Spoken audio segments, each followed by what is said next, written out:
delta T sama dengan 1/n akar N jumlah T kuadrat dikurang jumlah T pangkat kuadrat dibagi N kurang 1. Dan KSR sama dengan delta T dibagi T kali 100%. Dan yang untuk silikon di tegangan 300 volt itu kita mendapat naiknya itu 5 sekon, turunnya itu di 5,5 sekon.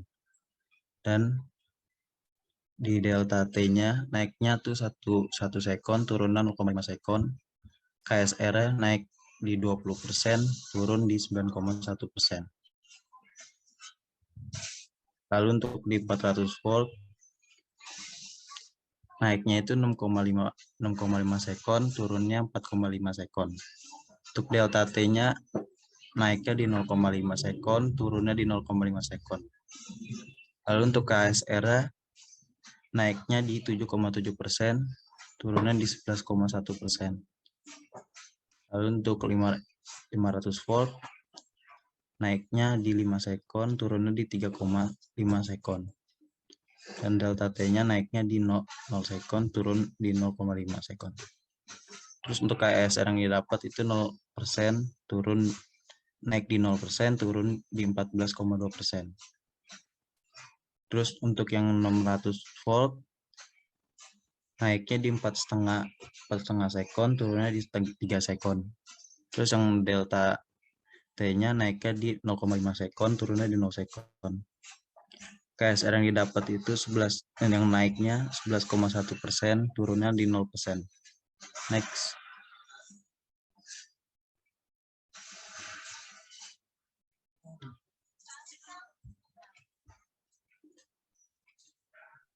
Baik, di analisis, tetes minyak milikan atau yang disebut dengan percobaan oil drop merupakan suatu percobaan yang dirancang untuk mengukur suatu muatan listrik elektron. Praktikum ini bertujuan untuk mempelajari kuantisasi muatan dari tetes minyak, mengukur waktu jatuh dan waktu naik tetes minyak terhadap perubahan tegangan, menentukan jari-jari dan muatan tetes minyak, dan menentukan nilai muatan elementer. Dari data telah dihitung, didapatkan bahwa waktu tetesan silikon tanpa medan listrik lebih lama daripada waktu tetesan dengan medan listrik. Sedangkan pada gliserin terjadi sebaliknya, yaitu cairan gliserin waktu tetesannya tanpa medan listrik rata-rata lebih cepat daripada waktu tetesannya dengan medan listrik. Untuk waktu turun diasumsikan sebagai waktu tetesan dengan dipengaruhi muatan medan listrik. Pada cairan silikon, waktu tetes yang dipengaruhi medan listrik dominan lebih cepat daripada tanpa medan listrik. Namun pada tegangan 300 volt, hasil yang didapat sedikit berbeda. Pada gliserin, waktu tetesan lebih stabil dan berkebalikan dengan silikon. Bila pada silikon waktu tetesan dengan pengaruh medan listrik lebih cepat, namun pada gliserin sebaliknya. Next. Selanjutnya data perhitungan jari-jari tetesan minyak dan kecepatan didapat sebagai berikut, yaitu berdasarkan hasil yang didapat. Pada tabel tersebut terlihat bahwa semakin besar tegangan listrik yang digunakan dalam percobaan, maka semakin besar pula jari-jari tetesan minyak. Selain itu, peningkatan jari-jari tersebut tidaklah konstan. Hal ini mungkin dikarenakan ketidaktelitian peneliti dalam memperoleh data maupun dalam perhitungan. Data juga menunjukkan bahwa ukuran jari-jari tetesan silikon lebih kecil daripada gliserin. Hal ini mungkin dikarenakan perbedaan massa jenis silikon dan gliserin, di mana massa jenis silikon lebih besar dibandingkan dengan gliserin. Selain itu, massa jenis berbanding terbalik dengan jari-jari, sehingga jari-jari silikon lebih besar. Kemudian pengaruh antara kecepatan dengan jari-jari, yaitu semakin cepat partikel bergerak, maka jari-jari partikel akan semakin kecil. Next. Yang berikutnya ada kesimpulan. Yang pertama, muatan tetes minyak merupakan kelipatan dari muatan elektron. Kuantisasi tetesan minyak berbanding terbalik dengan jari-jari tetesan minyak dan beda potensial. Yang kedua, semakin besar tegangan kapasitor, maka waktu tetesan minyak akan semakin kecil pada silikon. Sedangkan pada gliserin, semakin besar tegangan kapasitor yang digunakan, maka waktu tetesan dengan pengaruh medan listrik akan semakin besar. Yang ketiga, ukuran jari-jari tetesan silikon lebih kecil daripada gliserin. Selain itu, jari-jari tetes minyak selalu mengalami peningkatan saat beda potensial diperbesar. Yang keempat, terlihat bahwa jumlah muatan tetesan minyak mengalami penurunan. Artinya jumlah muatan tetesan minyak berbanding terbalik dan beda potensial. Sehingga semakin besar beda potensial yang mempengaruhi, maka semakin kecil jumlah muatan tetesan minyak. Cukup sekian presentasi dari kelompok kami. Kurang lebihnya mohon maaf. Wassalamualaikum warahmatullahi wabarakatuh. Waalaikumsalam warahmatullahi wabarakatuh. Iya, bisa langsung disambung. Apakah sudah terlihat? Sudah. Lihat. Di full screen aja. Oke, bismillahirrahmanirrahim. Assalamualaikum warahmatullahi wabarakatuh. Kami dari kelompok 2A Waalaikumsalam. akan mempresentasikan percobaan tetapan plank. Di sini ada Muhammad Rehan Raffi, Muhammad Haris Alifi, dan Michael. Oke, next.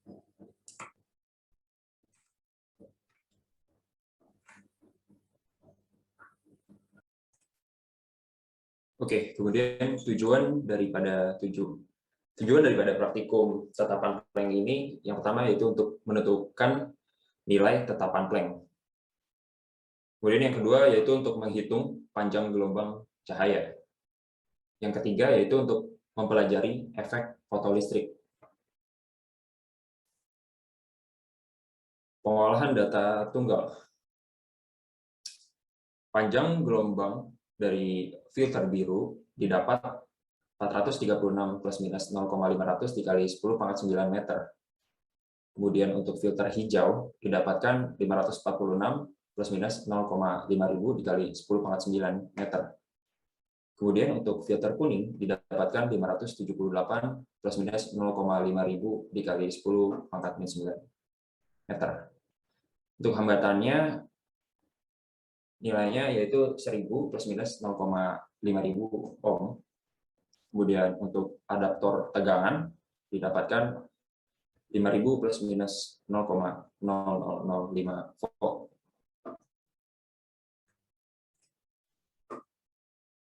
Oke, pengolahan data majemuk. Di sini untuk filter biru mendapatkan KSR 1,8689% atau 2 AP, mendapatkan 2 AP. Lalu untuk filter hijau 0,85% dan filter kuning 2,836%. Oke, next.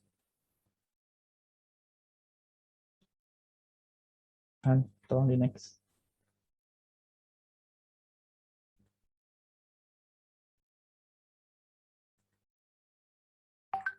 Oke, analisis data. Praktikum kali ini atau percobaan kali ini menggunakan satu set rel yang kedudukannya lampu merkuri, sumber tegangan lampu merkuri, kisi-kisi diafragma, lensa, filter warna kuning, hijau, dan biru. Percobaan ini dilakukan dengan menyusun peralatan. Percobaan memasang lensa cembung dengan fokus 50 mm, menyalakan multimeter, mengatur agar multimeter menunjukkan angka 0, menyalakan lampu merkuri, dan menunggu hingga cahayanya terang. Durasi waktunya 30-60 detik. Oke, next. Selanjutnya dibacakan oleh Michael.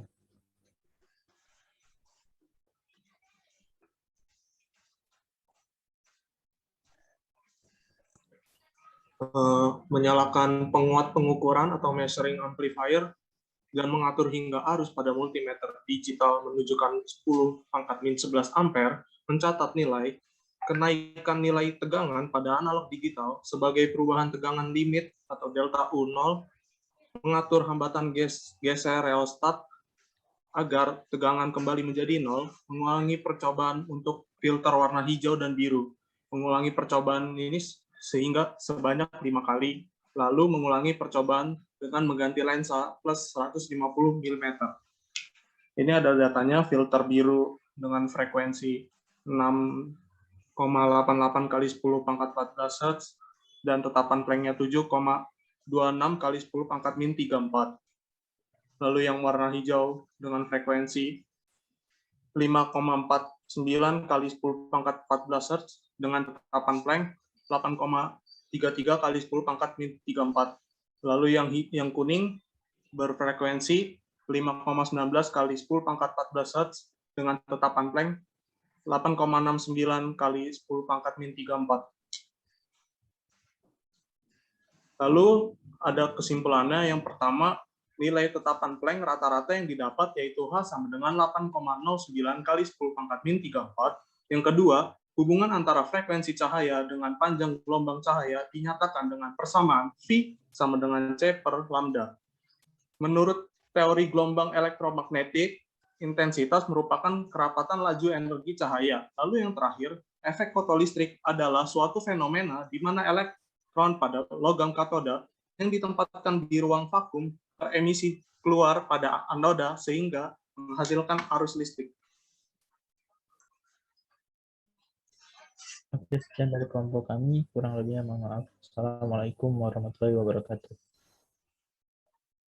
Waalaikumsalam Waalaikumsalam warahmatullahi wabarakatuh. wabarakatuh. Ya, boleh langsung disambung aja.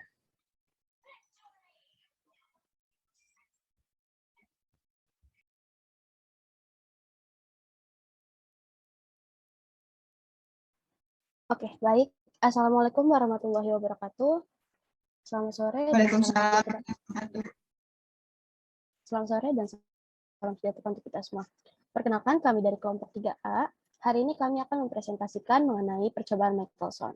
Adapun anggota dari kelompok kami yaitu yang pertama ada Hanum Puji Pangesti, selanjutnya Muhammad Ridho Pratama, selanjutnya saya sendiri Salfida Arianti, dan yang terakhir Siska Miati Jatiningsih.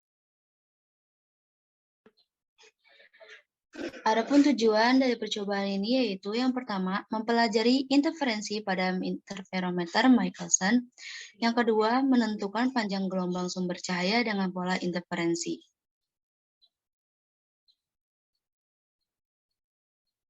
Selanjutnya, ada tabel data hasil percobaan dengan NST micrometer scope 0,01 mm.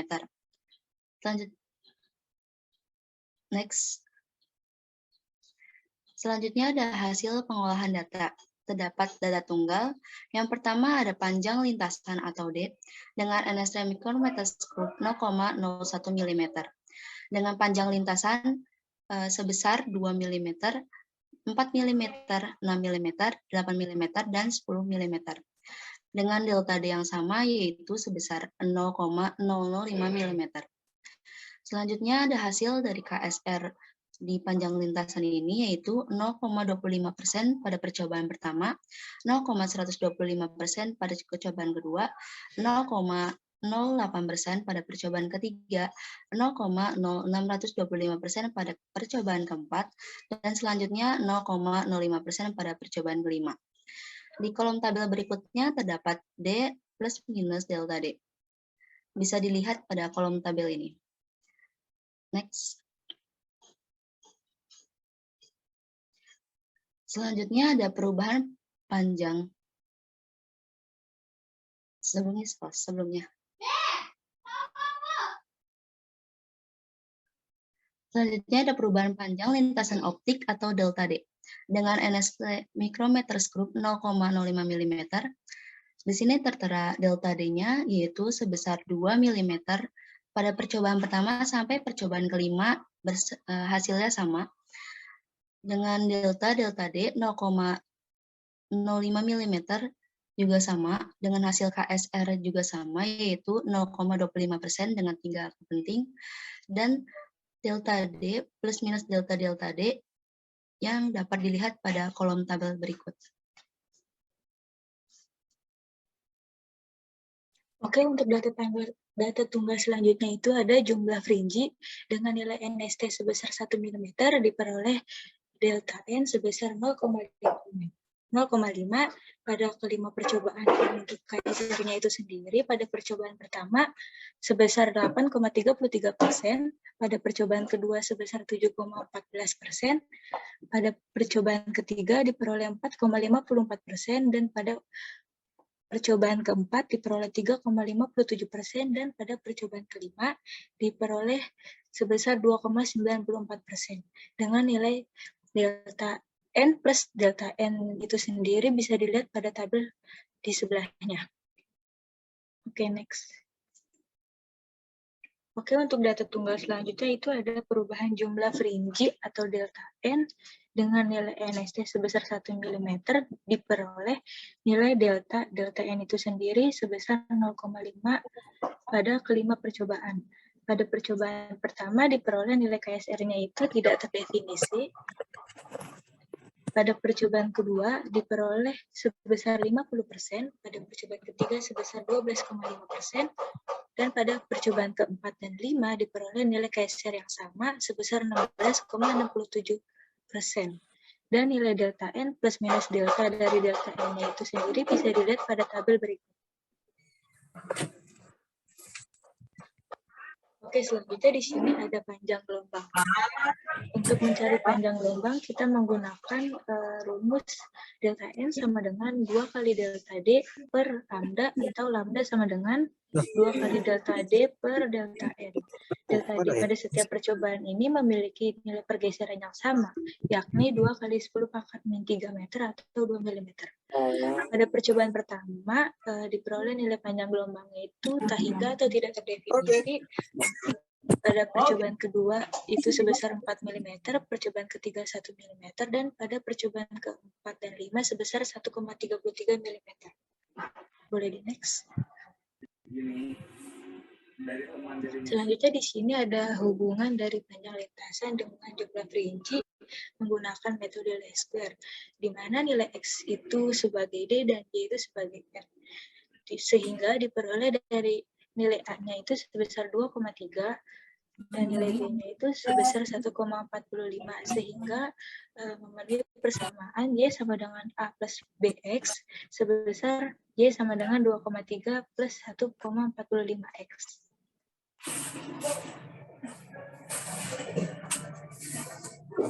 Baik, selanjutnya setelah menghitung hubungan antara panjang lintasan dengan jumlah fringe, maka dapat dibuatkan grafik hubungan antara panjang lintasan dengan jumlah fringe sebagai berikut. Nah, di mana menurut hasil percobaan, perbandingan antara panjang lintasan dengan jumlah fringe yaitu berbanding lurus. Jadi semakin besar panjang lintasan, maka semakin banyak pula jumlah rumba yang teramati. Boleh di-next. Kemudian menghitung hubungan antara pergeseran panjang lintasan dengan jumlah pergeseran fringe, di mana dengan menggunakan metode least square dengan sumbu X sama dengan perubahan panjang lintasan dan sumbu Y sama dengan jumlah pergeseran fringe, maka didapatkan nilai A sama dengan tak terhingga atau tidak terdefinisi dan B sama dengan tak terhingga atau tak terdefinisi.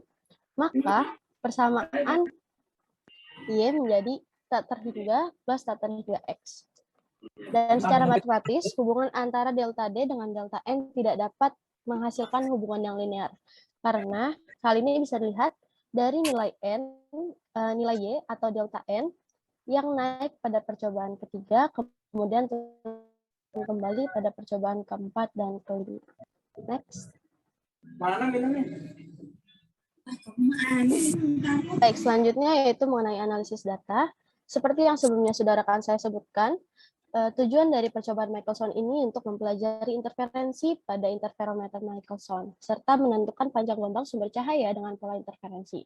Nah, di sini digunakan interferometer Michelson dengan prinsip untuk memecah berkas cahaya yang datang menuju beam splitter, atau sebuah plat kaca yang separuhnya dilapisi perak, kemudian diatur dengan suhu sudut sebesar 45 derajat. Nah, sumber cahaya yang digunakan juga berupa sinar laser helium neon.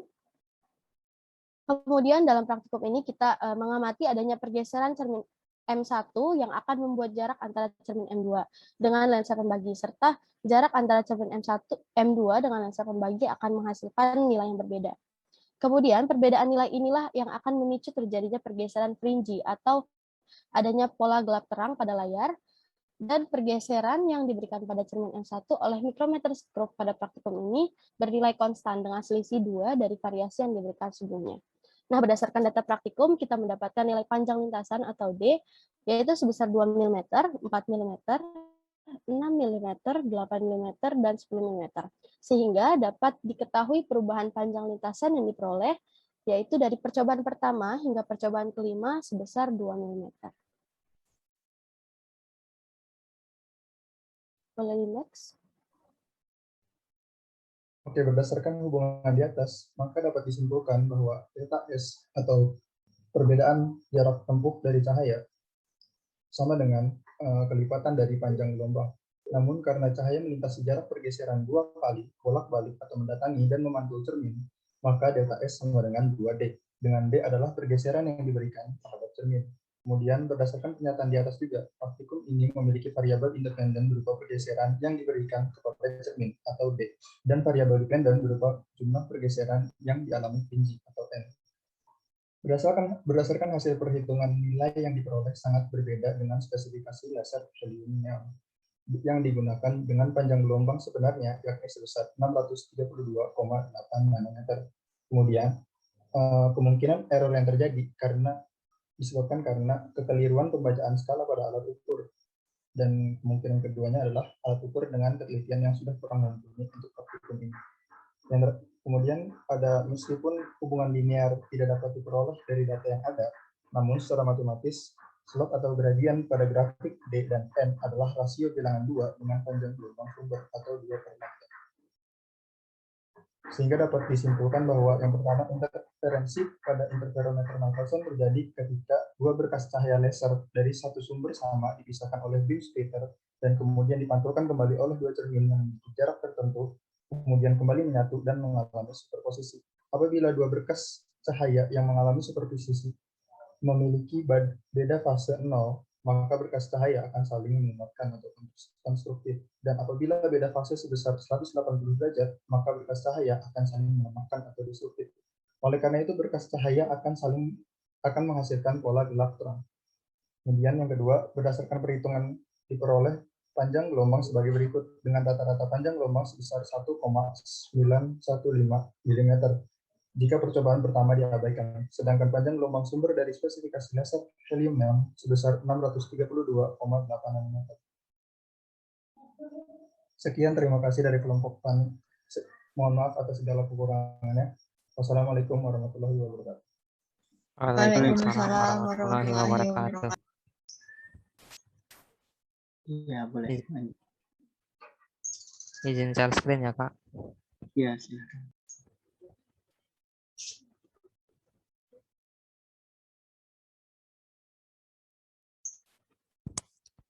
Apakah sudah terlihat? Sudah terlihat.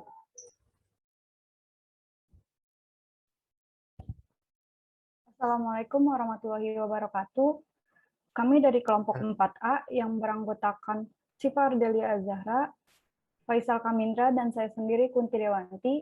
Di sini kami akan mempresentasikan hasil diskusi kelompok kami mengenai percobaan peluruhan model titrasi cairan.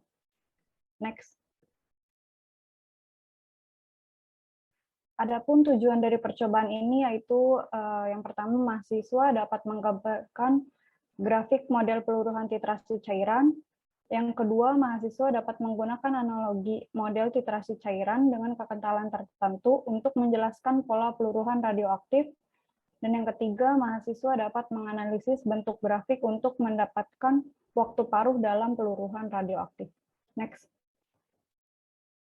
Kemudian di sini terdapat data pengamatan atau data percobaan yang berupa waktu dalam bentuk sekon dan volume dalam mililiter.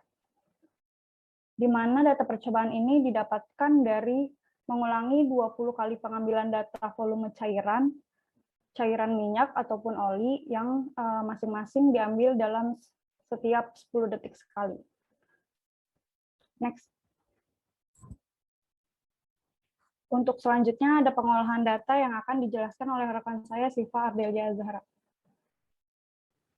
Baik, kemudian di sini ada data majemuk. Yang pertama adalah selang waktu dengan NST stopwatch 0,01 second. Data-data yang didapatkan dapat dilihat pada tabel di layar komputer. Oke, boleh di next. Kemudian selanjutnya adalah volume minyak, di mana NST tabung transparannya sama dengan 0,001 liter atau 0,01 ml. Dan data-data yang telah dihitung dan didapatkan dapat dilihat pada tabel yang tertera pada PowerPoint. Oke, boleh di next. Nah, untuk poin yang ketiga atau yang terakhir yaitu volume oli dengan NST tabung transparannya juga 0,00001 liter. Dan data-data yang didapatkan dapat dilihat pada tabel di layar.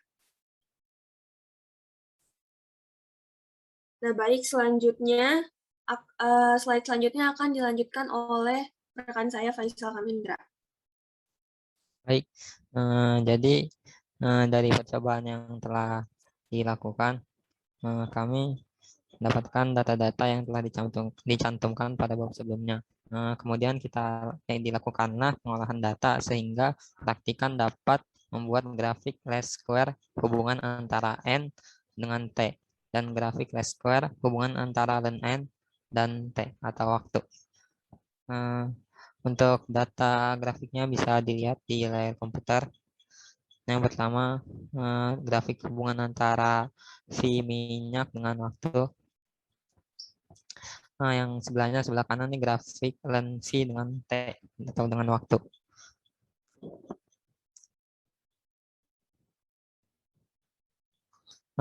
Untuk yang kedua ini grafik hubungan antara V oli dengan waktu. Dan yang keduanya ini grafik ln V dengan T. Bisa dilihat di layar komputernya. Berdasarkan data dan grafik di atas, itu dapat disimpulkan bahwa waktu yang diperlukan oleh oli untuk meluruh lebih lama dibanding waktu yang diperlukan minyak untuk meluruh. Hal tersebut bisa terjadi karena tekstur oli itu lebih padat dan kental daripada minyak.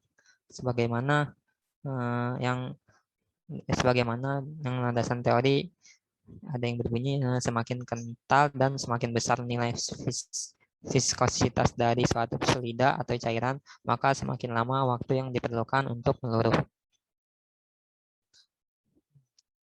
Baik, jadi untuk kesimpulannya itu yang pertama, inti atom stabil itu memiliki inti atom yang tidak dapat meluruh atau berubah secara spontan, sedangkan inti atom tak stabil akan mengalami peluruhan secara spontan dengan cara memancarkan partikel atau radiasi dan berubah menjadi inti yang stabil.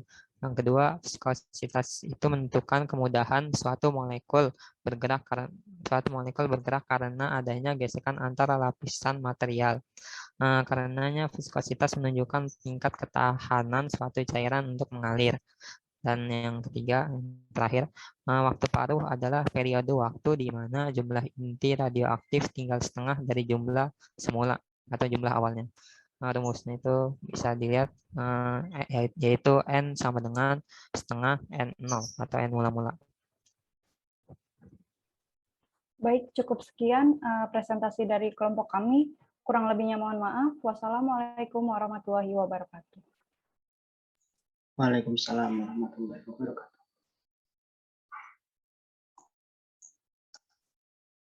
Ada kelompok lagi? Masih ada kelompok lagi kan ya? Satu lagi. Masih, Kak. Iya, boleh.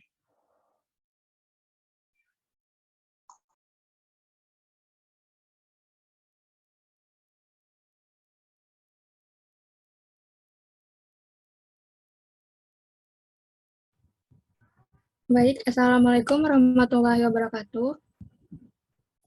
Waalaikumsalam warahmatullahi wabarakatuh. Kami dari kelompok 5A akan mempresentasikan hasil percobaan kelompok kami yang berjudul Percobaan Deret Balmer. Adapun anggota dari kelompok 5A adalah yang pertama, next, Faisal.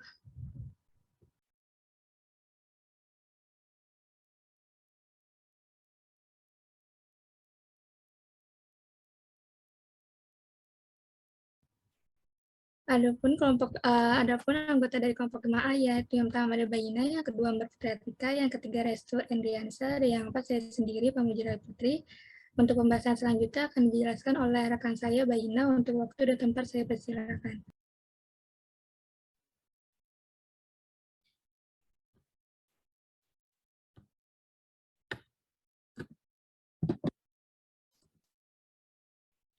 Adapun tujuan dari praktikum ini yaitu untuk mempelajari spektrum pancaran energi atom gas hidrogen, menentukan panjang gelombang dan tetapan Rydberg, mempelajari sifat difraksi gelombang pada kisi celah sempit, serta untuk mempelajari sifat interferensi gelombang.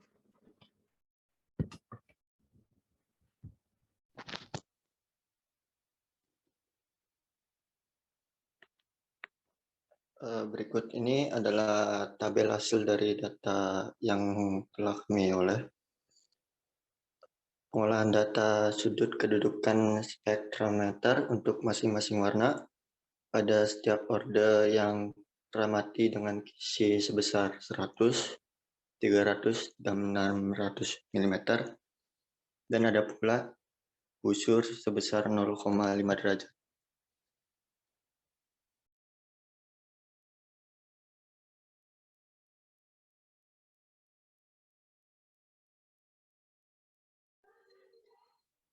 Selanjutnya, saya akan menjelaskan tentang analisis.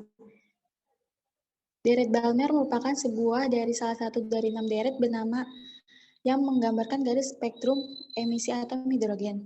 Deret Balmer dihitung dengan menggunakan rumus Balmer. Persamaan empiris ditemukan oleh John Balmer pada tahun 1885.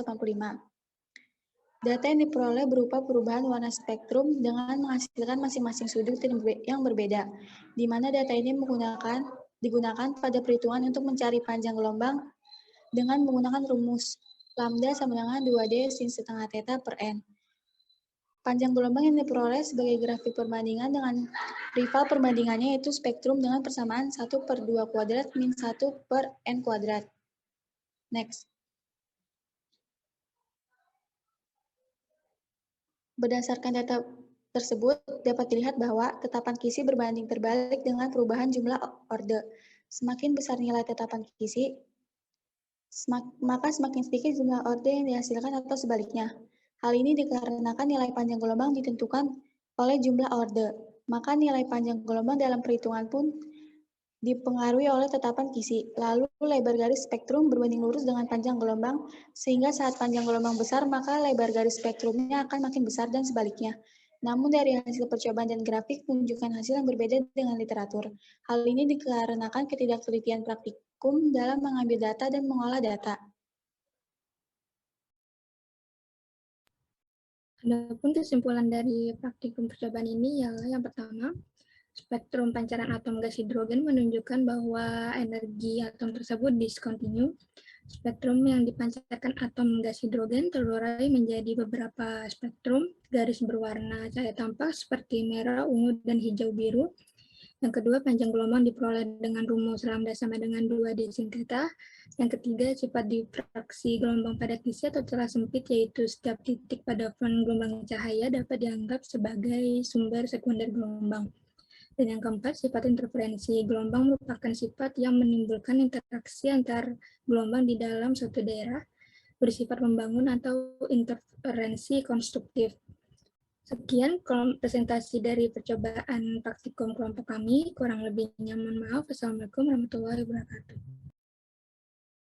Waalaikumsalam warahmatullahi wabarakatuh. Ya, sisa satu lagi ya. Iya, Kak. Iya, silakan.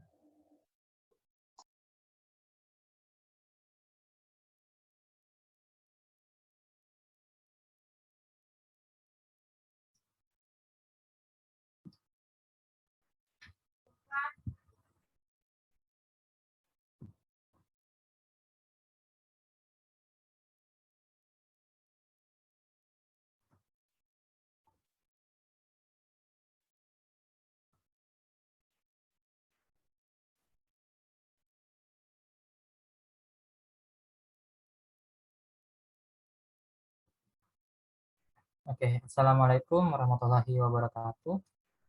Waalaikumsalam warahmatullahi wabarakatuh. Kami dari kelompok 6 pada sore kali ini akan menjelaskan mengenai percobaan Thomson.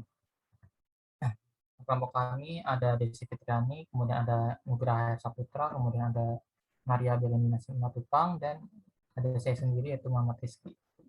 Oke, next.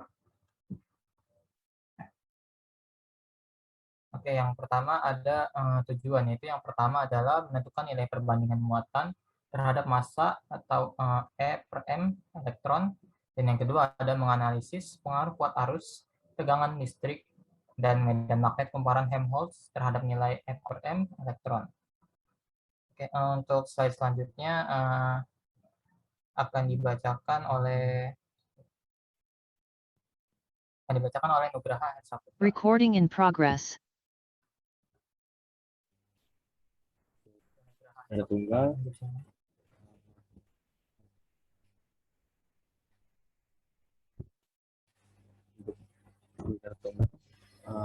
bukti konstan penggunaan 2,16 pakai NSC 0,01, bukti konstan dengan 21,0 volt pakai NSC sebesar 0,1 volt. Untuk data majemuk pada saat arus konstan di sekitar 12 ampere dapat dilihat pada tabel berikut, dan perhitungan untuk data majemuk akan penuh statistik, dan perhitungan juga dapat dilihat pada layar.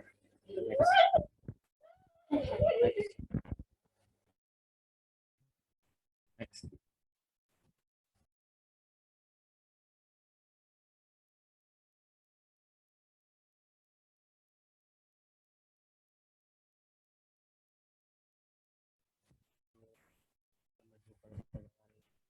Konstan di sebelah 21,0 volt dapat dilihat pada tabel berikut. Layar. Akan dijelaskan oleh Maria. Next.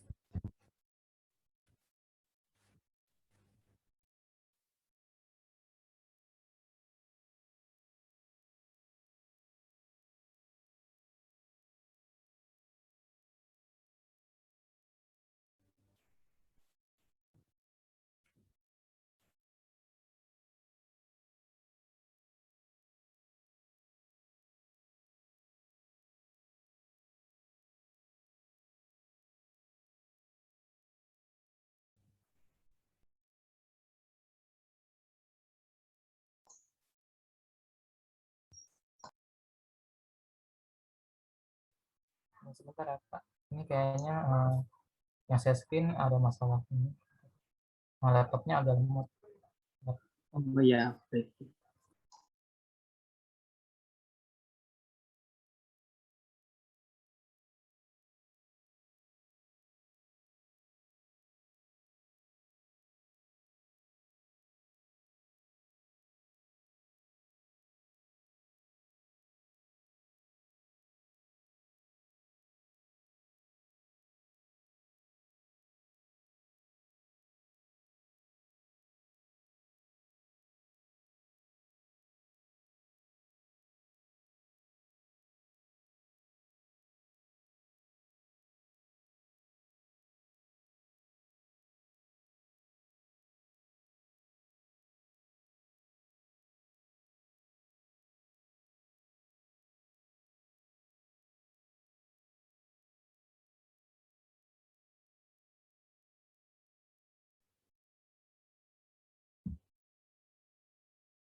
Selanjutnya yaitu ada analisis data. Berdasarkan data pengamatan, kita dapat melihat bahwa tegangan berbanding lurus dengan jari-jari berkas elektron. Semakin besar nilai tegangan, maka semakin besar pula jari-jari berkas elektron yang dihasilkan. Sedangkan arus berbanding terbalik dengan jari-jari berkas elektron.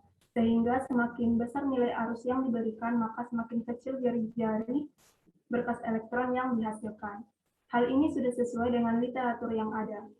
Kemudian praktikan menghitung medan magnet untuk mendapatkan nilai E per M dengan rumus untuk medan magnet B sama dengan 4/5 pangkat 3/2 I per F. Untuk E per M E per M sama dengan 2V per R kuadrat dikali B kuadrat. Dan berikut data hasil perhitungan.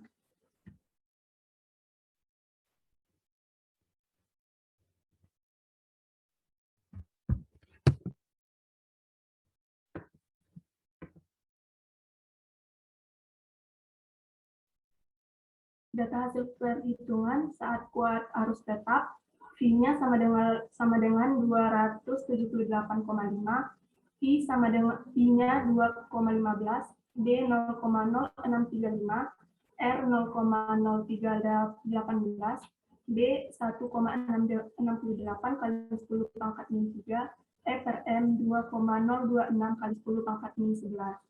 Dan saat kuat tegangan tetap, V sama dengan 201,5, I 202,036, D 0,0204, R 0,0102, B 1,59 kali 10 pangkat min 3, dan E per M 8,168 kali 10 pangkat min 11. Pada arus tetap, nilai medan magnet D sama, yaitu 1,68 kali 10 pangkat min 3T. Hal tersebut dikarenakan pada arus tetap berarti hanya menggunakan arus yang sama, yaitu 2,15 ampere. Menurut literatur, nilai E per M sebesar 1,735 kali 10 pangkat 11 C per kilogram. Sedangkan pada perhitungan yang didapat saat tegangan tetap sebesar 2,618793 kali 10 pangkat 11 C per kilogram. Dan saat arus tetap sebesar 5,842084 kali 10 pangkat 11 C per kilogram. Dan dalam percobaan ini dimulai dengan merangkai alat yang nantinya akan menghasilkan berkas elektron di dalam tabung hidrogen. Elektron dari dalam tabung berasal dari sumber cat daya. Kemudian berkas elektron awal yang muncul akan berupa garis lurus. Kemudian ketika arus listrik diperbesar, maka medan magnet akan terpusat dan membentuk elektron di dalam lingkaran. Medan magnet terpusat akan membuat berkas elektron menjadi lebih kecil. Kemudian ketika sumber tegangan diperbesar, maka diameternya juga akan membesar. Terdapat dua cara mengukur diameter dalam tabung hidrogen, yaitu dalam kondisi tegangan tetap dan dalam kondisi arus tetap. Selanjutnya akan dilanjutkan oleh Desi.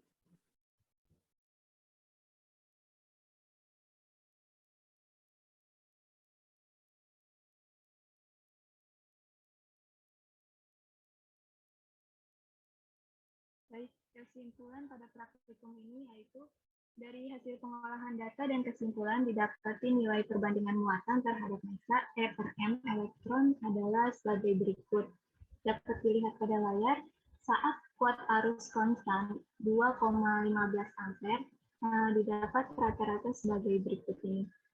Kemudian pada saat tegangan konstan 201,5 volt didapat rata-rata sebagai berikut. Next. Pengaruh kuat arus, tegangan listrik, dan medan magnet kumparan Helmholtz, terdapat nilai E per M elektron adalah yang pertama, hubungan tegangan dengan E per M berbanding terbalik. Apabila nilai tegangan besar, maka nilai E per M yang didapat akan kecil. Yang kedua, hubungan kuat arus dengan E per M adalah berbanding terbalik, sehingga semakin besar nilai arus, maka semakin kecil nilai E per M yang dihasilkan. 3. Hubungan medan magnet dengan E per M berbanding terbalik. Semakin besar nilai B, maka semakin kecil E per M yang dihasilkan.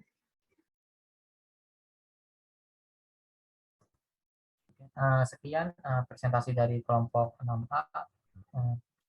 Dan terima kasih. Oke, kembalikan lagi ke Kang.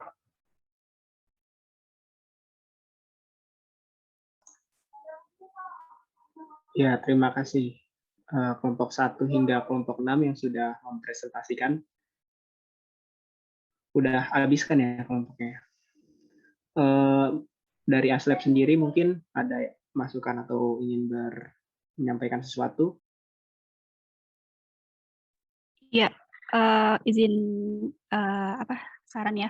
Mungkin terkhusus literasi di kelompok 4A ini udah benar datanya. Mungkin catatan buat kelompok lain yang selanjutnya akan percobaan titrasi. Jadi pengolahan data yang digunakan ini terus untuk volumenya ini adalah V plus minus delta V, bukan delta V plus minus double delta V. Jadi yang digunakan itu V plus minus delta V. Kemudian catatan sedikit di analisis, kalau bisa diberi keterangan gitu antara teori dengan hasil pengolahan data.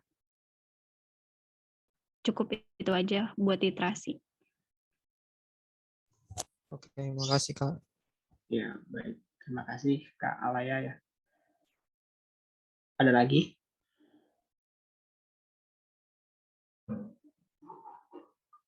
Baik, cukup ya dari Aslep ya. Mungkin dari Pak Esmar, mungkin ada masukan atau saran?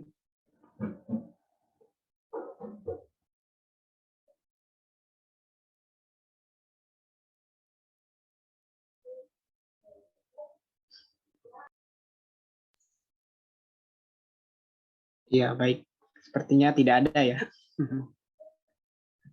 Iya, kalau sudah tidak, dari praktikan sendiri, apakah ada yang ingin menyampaikan sesuatu?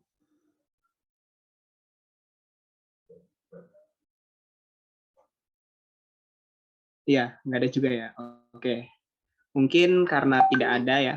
Oh, iya, ada yang mau nyampein lagi nih katanya. Iya, silahkan. Buat yang percobaan Thomson itu kalian kan nanti ngolah data gitu ya, kayak arusnya gitu saat V-nya konstan gitu. Nah, nanti buat di perhitungan nyari medan magnetnya itu kalian cuma dapat satu medan magnet aja, nggak usah banyak-banyak. Jadi yang misalnya arusnya yang tadi udah diolah itu kan dapat tuh rata-rata arus berapa di data. Nah, yang pakai yang itu gitu. Misalnya kayak gitu.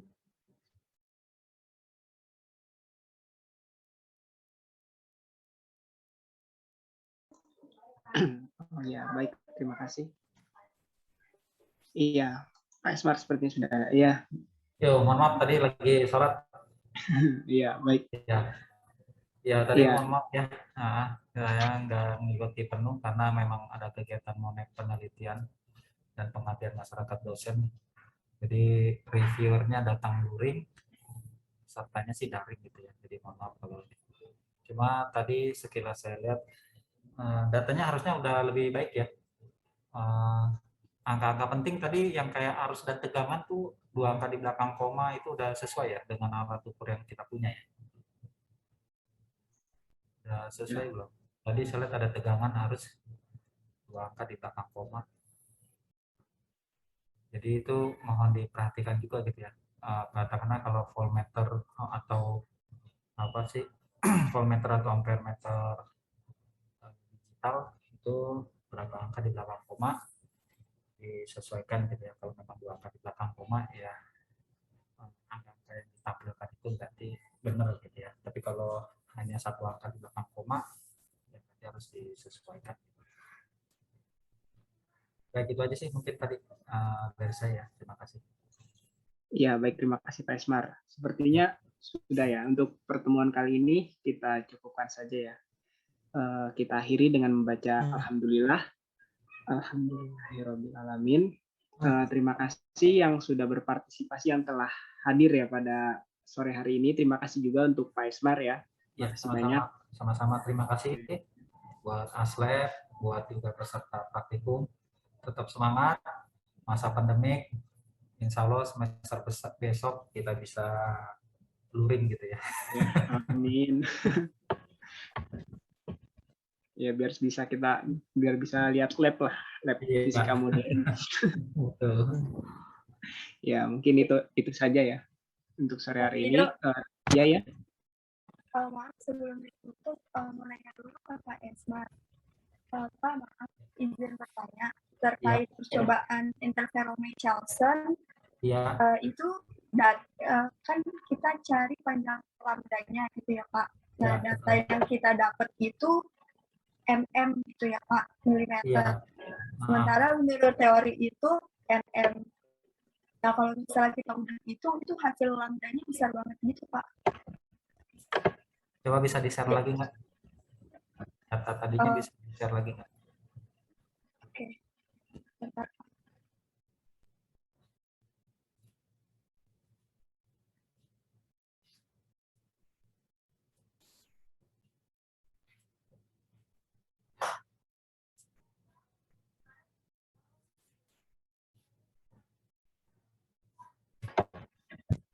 Iya, Pak. Ini data yang kita gitu kan, Pak. Yang data yang kita dapat ya udah ada di drive gitu, Pak. Didapetin delta D-nya itu dalam bentuk MM, D sama delta D-nya. Nah, ketika sudah diolah, itu didapat. Sementara dari Iya, percobaan berapa? kalau dari percobaan itu, kalau teori ya Pak, ini berdasarkan jurnal itu 650 nm. Nanometer. Ya, nanometer. Sementara Sementara kalau yang kita hitung gitu ya Pak, dari data yang ada, itu kita dapat 4 mm. Itu perbedaannya terlalu jauh gitu ya Pak. 4 milimeter apa nanometer? Mili Pak. Milimeter. Berarti nggak sama ya. Jauh. Berarti artinya dari hasil percobaan diperoleh cahaya yang panjang. Ini kalau dari literatur kan laser warna merah itu 650 nanometer ya, warna merah ya. Iya Pak. Kalau yang tadi satuannya mm ya tentunya bukan warna merah gitu ya. Ya berarti iya. Hasil perhitungannya harus dilihat kan, nggak mungkin lah. Kalau dari eksperimen sudah banyak membuktikan cahaya merah itu sekitar 600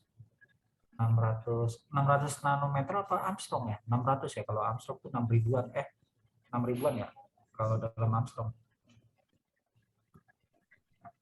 Baik, kalau dalam nano 650, jadi ya berarti itu ada kesalahan dalam hitungan. Kesalahan perhitungannya kira-kira kalau saya melihatnya sih kayaknya pada saat pertama menentukan berkas bayangan gitu ya, karena bayangan betul bisa kita tentukan polanya ya, karena memang nggak mudah juga nangkep bayangan di percobaan Michelson ya.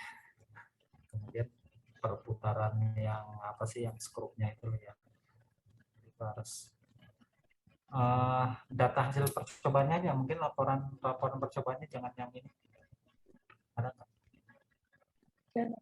Data yang kita punya, yang kita dapat yang drive itu cuma ada yang satu data ini doang Pak. Ini laporan percobaan apa dari literatur atau modul ini yang di share ke saya? Oh, ini hasil perhitungan ini Pak, modul percobaan. Kalau literatur ini punya siapa sih? Ini kamu nge-share apa sih? Saya dari Aslab gitu Pak. Oh iya, enggak, maksudnya kasih lihat contoh yang laporan praktikum ada nggak? Yang tadi presentasi ada nggak?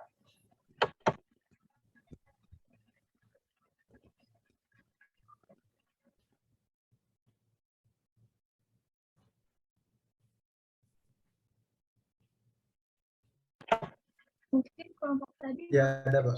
share aja. Nah, itu boleh.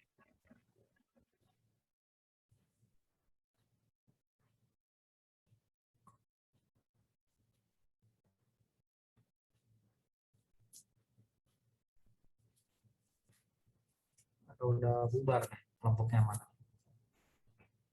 Nah, ya coba lihat datanya terus bawah. Ini ya delta.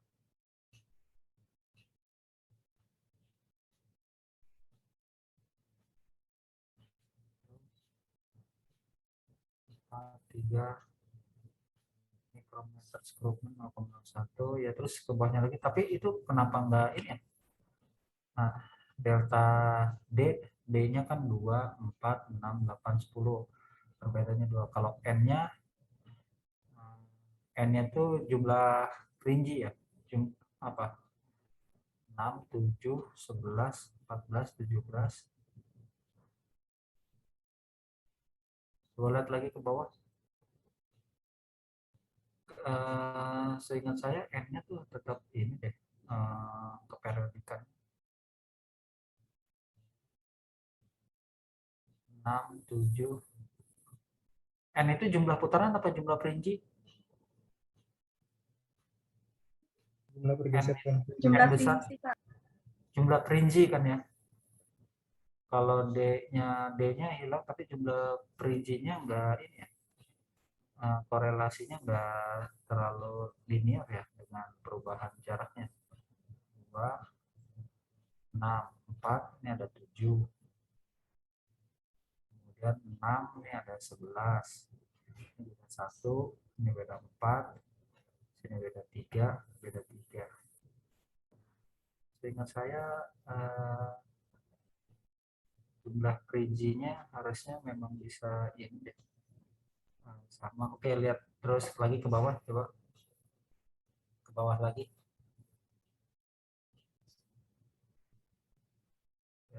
Ya, terus ke bawah lagi. Ya, ini ke bawahnya lagi terus. Ya, tidak terdefinisi. Sebentar dulu tabel yang tadi sebelumnya.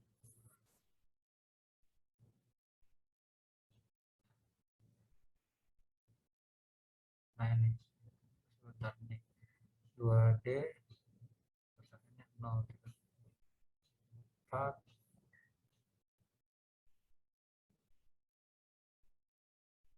Nah ini sih makanya setahu saya tuh N-nya itu dia keperodikan sama gitu lah. Jadi kalau D-nya perodik, N-nya juga seingat saya sih periodik gitu. Kalau ini kan berarti ada 4 mm, ada 1 mm, ada 1,3 mm. Tapi ini udah betul ya, D-nya satuannya apa? 2 kali 10 pangkat min 3, jadi 0,002. Tadi bukannya 0,01.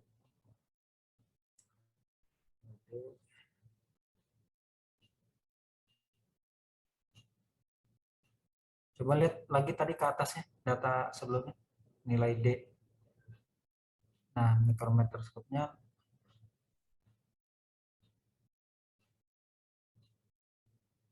milimeter, kalau dijadiin meter 10 pangkat. Itu skala terkecilnya 0,01 mm ya. Coba lihat deh. D-nya itu jadi berapa tuh? Kalau itunya mikrometer scope-nya 0,01 mm, maka D-nya coba lihat ke bawahnya lagi, tabel bawah.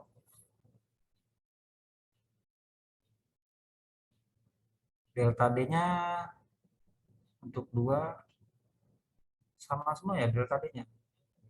Ya, karena selisihnya hanya 2 ya.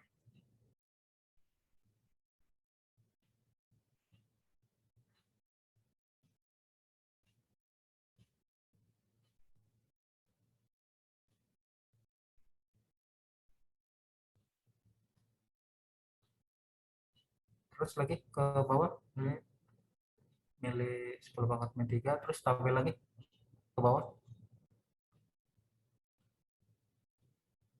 Ke bawah lagi. NST dari Perinci 1 mm. Benar. Ya itu ya, jumlah Perincinya 1 mm.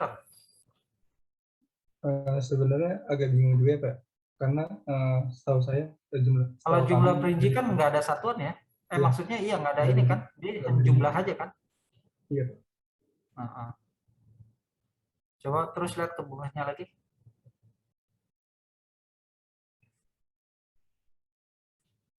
Iya kan, N itu hanya jumlah aja, karena kalau dia milimeter lagi atas milimeter, yang D milimeter, yang N besar milimeter, berarti panjang gelombangnya nggak ada satuan karena kecoret semua itu. N itu kan dia hanya bilangan aja kan, berapa jumlah Perinci. Cuma yang jadi masalah itu delta D-nya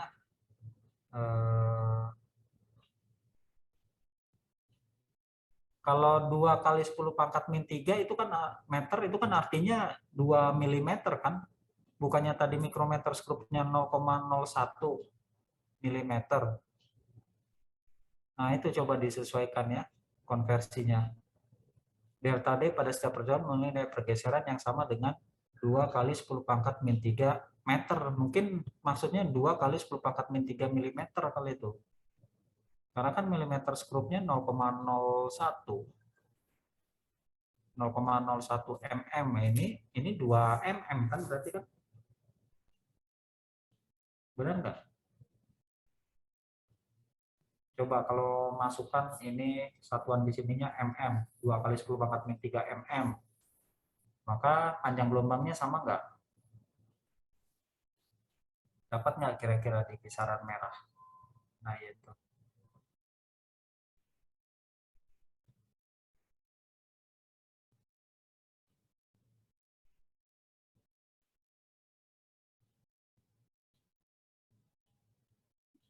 Masih belum Pak kayaknya. Itu aja 2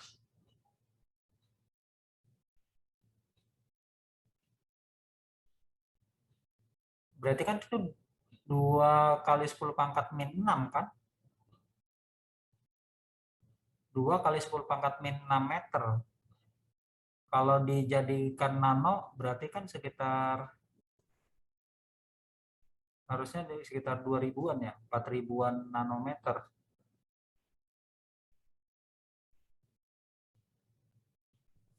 Coba ini kenapa delta D-nya 2 kali 10 pangkat min 3 mm ini dari mana nih? Itu ada di data pengamatannya, Pak.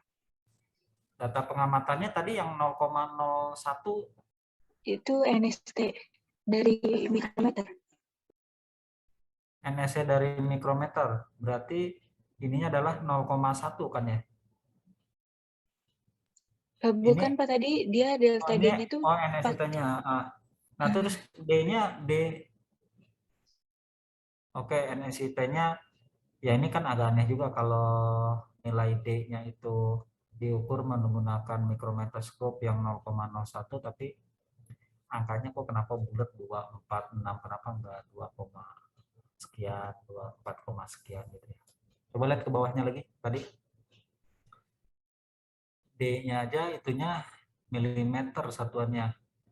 Yang ini susah tuh NIST-nya kok ini dari mana sih delta D-nya 2 kali 10 pangkat min 3. Ini 2 mili loh. NIST-nya 2 mili. Iya Pak, itu ada di data percobaan, dia ditulisnya 2 mm gitu Pak. Coba lihat modulnya. Modul praktikumnya coba lihat.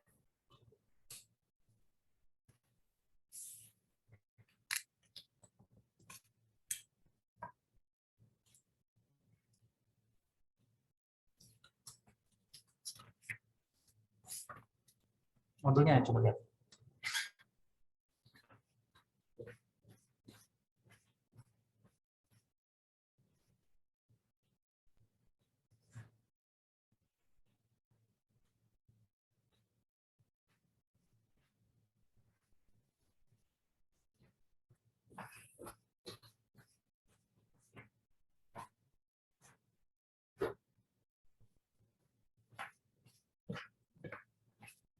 Udah, ini modulnya. Coba lihat terus ke bawah. Ada nggak yang menyatakan D berinci? Terus ke bawah lagi.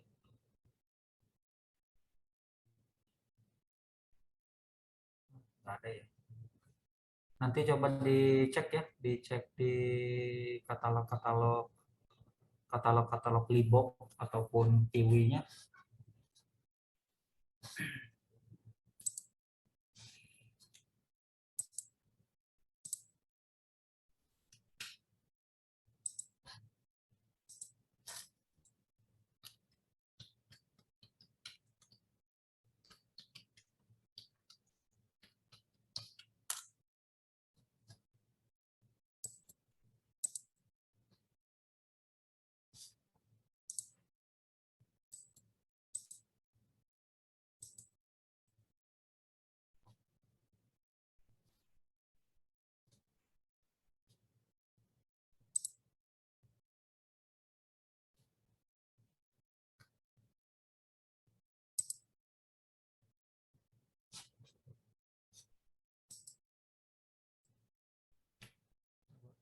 download dulu.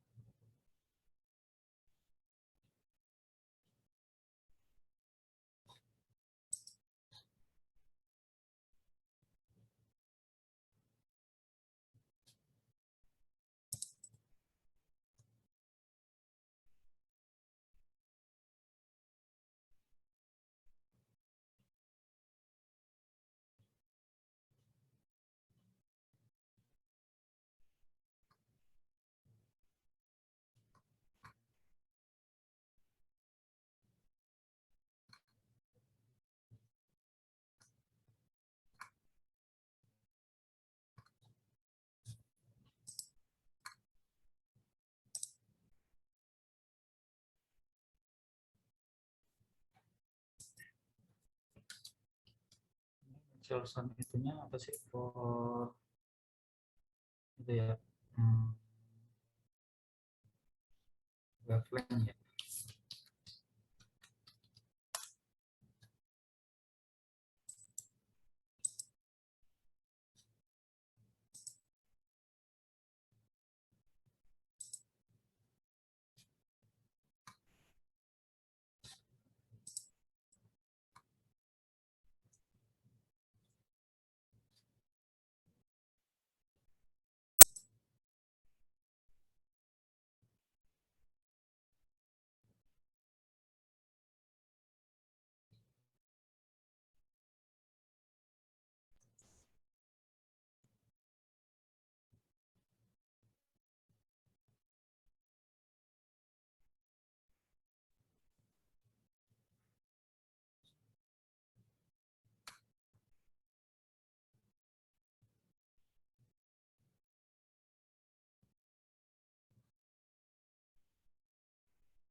Nah ini kayaknya skalanya nih harus dilihat lagi ya, skala Mach itu satunya mm ataukah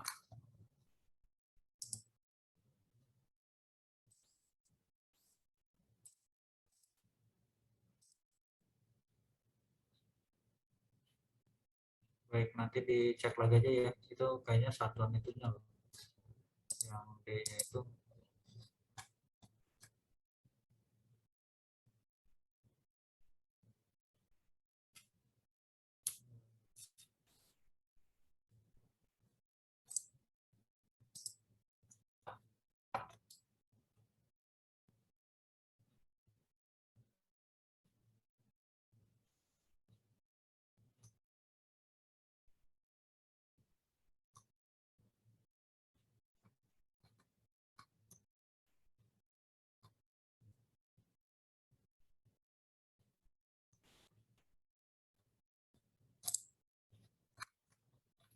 Nanti deh saya cek lagi ya angka itunya, itu penentuan itunya loh, coba dilihat lagi penentuan untuk skala D-nya itu. Ini ada di buku petunjuk data, maksudnya mana? Di sini kan nggak ada nih. Di modul itu mana yang menunjukkan 2 kali 10 pangkat min 3 meter? Mana dia, ada nggak? Di modulnya. Di modul yang menunjukkan 2 kali, nggak ada ya? Udah perinci. Terus ke bawah lagi. Modulnya ke bawahin lagi. Terus ke bawah lagi. Ini nggak ada ya? Sudah langkah sih. Nggak ada. Ya, nanti dicek lagi ya.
Ya, ini gimana, Rista?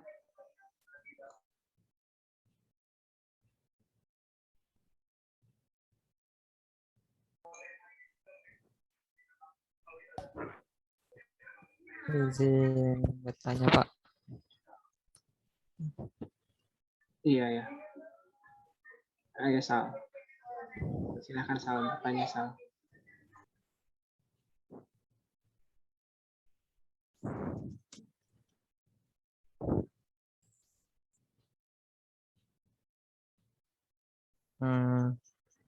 Saya izin bertanya terkait presensi yang ada di Epsilon.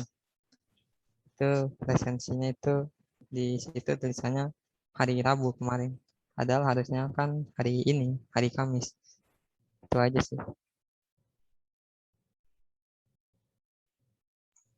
Oh, itu ya. Nanti ya, nunggu bapaknya. Baik, Pak. Nah, ya itu tuh, Sal. Baik, nanti absensinya saya perbaiki. Tapi nanti untuk yang D-nya coba lihat lagi ya. Dicari lagi, nanti minta bantuan Aslep itu ya di modul-modul. Coba searching Michelson yang itu, yang dari ini Dewi ataupun Lipop gitu ya. Nanti micrometer scrub-nya tuh berapa gitu ya. Untuk pergeseran, setiap pergeseran itu apakah milimeter ataukah mikrometer gitu satuannya. Ya kan? Iya, baik. Kalau mikrometer scrub ya satuannya kan harusnya mikro ya, bukannya mili. Ya kan?